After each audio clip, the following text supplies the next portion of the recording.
ত্রয়োদশ জাতীয় সংসদের প্রথম অধিবেশন শুরু হচ্ছে আগামী 12ই মার্চ। এই অধিবেশনেই নির্বাচন হবে স্পিকার ও ডেপুটি স্পিকার। আর ঠিক এই জায়গাতেই শুরু হয়েছে বড় রাজনৈতিক আলোচনা, ডেপুটি স্পিকার হচ্ছেন কে।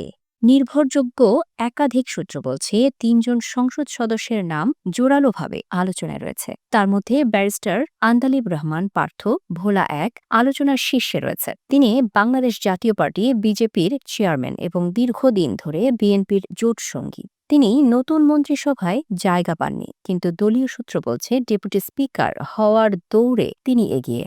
রাজনৈতিক বিশ্লেষকরা বলছেন জোট রাজনীতির ভারসাম্য রাখতে চাইলে পার্থ হতে পারে কৌশলগত পছন্দ।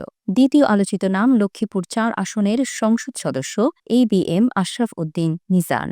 ক্লিন ইমেজ ও গ্রহণযোগ্যতার জন্য তিনি পরিচিত। মন্ত্রী হওয়ার সম্ভাব্য তালিকায়ও তার নাম ছিল, কিন্তু শেষ পর্যন্ত মন্ত্রিসভায় জায়গা হয়নি। তার সমর্থকরা বলছেন পরিচ্ছন্ন ভাবমূর্তি ও সাংগঠনিক গ্রহণযোগ্যতার কারণে তিনি ডেপুটি স্পিকার পদে শক্ত প্রার্থী। আর তৃতীয় নামটি হচ্ছে নোয়াখালী 1 আসনের সংসদ সদস্য ব্যারিস্টার AM মাহবুব উদ্দিন খোকন।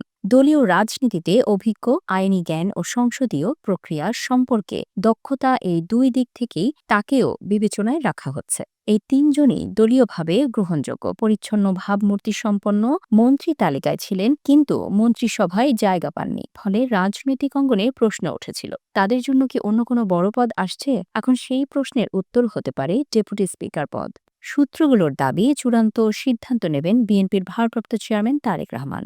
অর্থাৎ দলীয় কৌশল, জোট ভারসাম্য এবং সংসদের কার্যক্রমে দক্ষতা সবকিছু বিবেচনায় নিয়ে সিদ্ধান্ত আসবে। 12ই মার্চ প্রথম অধিবেশন, সেদিনই স্পিকার ও ডেপুটি স্পিকার নির্বাচন হওয়ার কথা।